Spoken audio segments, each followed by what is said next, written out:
So all around the world, normally on the 24th and 25th of December, most people stop what they are doing and celebrate a holiday called Christmas. And depending on where you are around the world, people celebrate it differently. Some celebrate in December, some celebrate in January, so some don't even celebrate at all. But nobody does it more differently than the United Kingdom. And as someone who has been born, raised and still lives in Britain, I've experienced many Christmases in this country. So sit back, grab some cookies and milk and enjoy the experience of Christmas in the UK. So first of all, we can start way before December or even October. Yes, we are going all the way back to as early as June, where Christmas stuff starts leaking into certain stores, particularly bargain shops. But oh, they must be on the reduced aisle. They must be on clearance or something.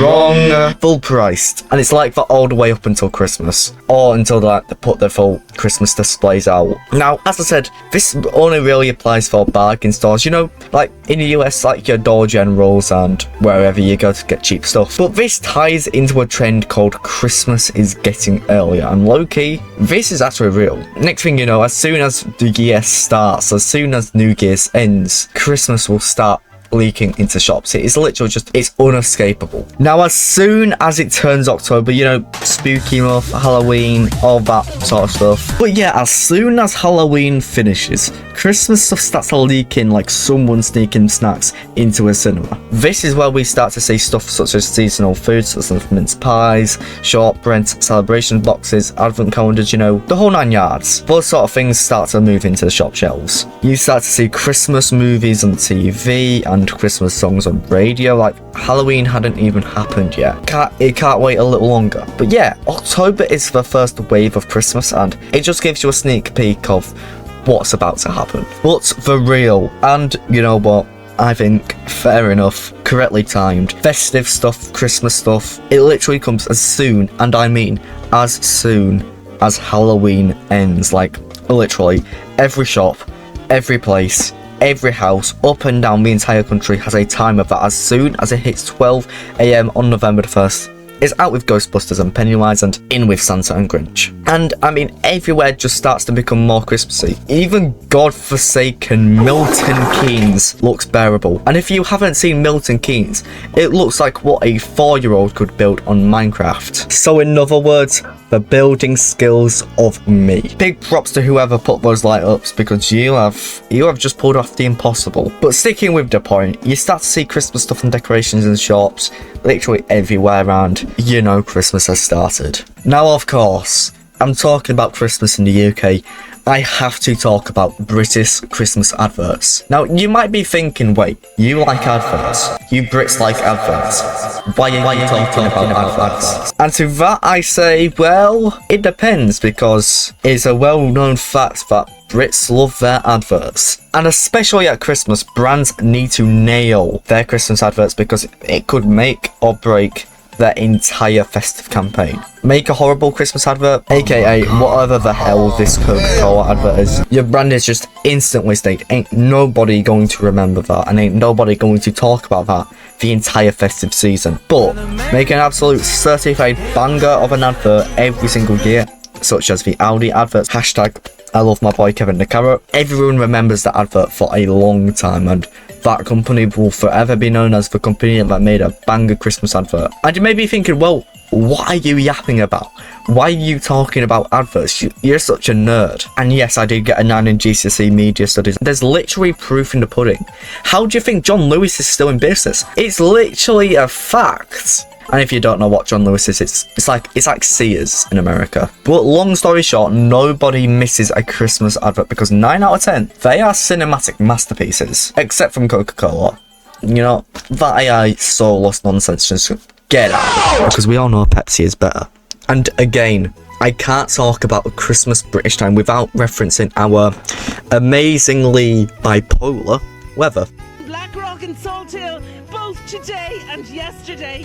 Because everyone's dream weather at Christmas is, you know, fine, white, snow. You know, like what you see on the Christmas movies. But in the UK, we never get the privilege of a white Christmas. More like a grey, wet, windy, miserable Christmas. And for when it does snow, it ends up looking something like this. You see, the UK, it just cannot decide what weather it wants. One time there's torrential rain, and the next it's sunny and completely dry. Absolute madness. And that's why most British people are miserable. But you know, it's a good job we've got the classic British TV. And you know, us Brits, we do love to watch a good bit of TV, especially BBC, you know. You ask most British people, do you like the BBC? And they say, yeah, I like a good bit of BBC. Even Donald Trump likes BBC. Wait, I just misread that. Oh.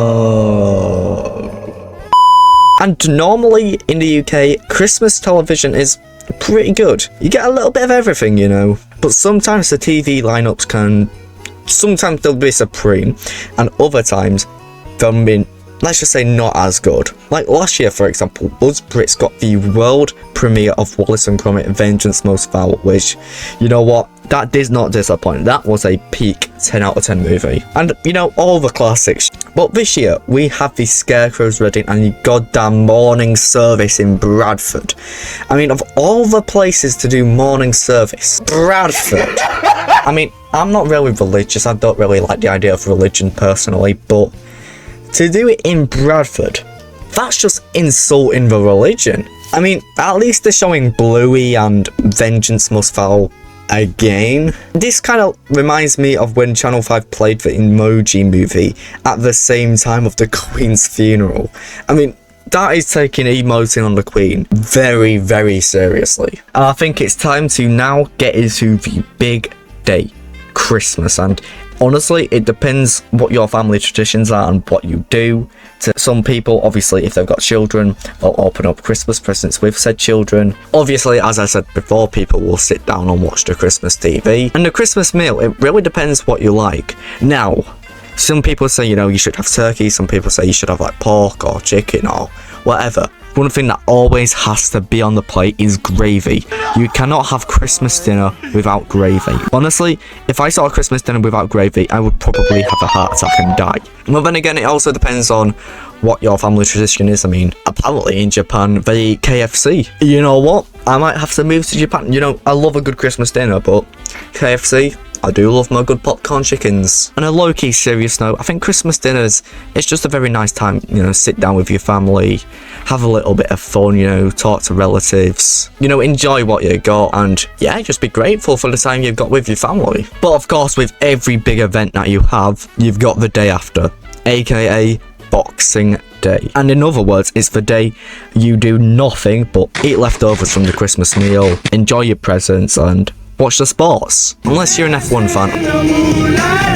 And what you do on Boxing Day depends on, like, what do you enjoy, you know, what hobbies. Like, if you're a gamer like me that has no riz, you just sit in your room and game. If you're a sports fan, you either enjoy seeing the person or team you support win, or get depressed because they lose. If you have a hobby, like, say for example, art, you just do art for the whole day. I think Boxing Day is just a nice day, you know, to relax. It's like the calm after the storm. And now we can talk about the last part of Christmas, the finale of Christmas and the entire year.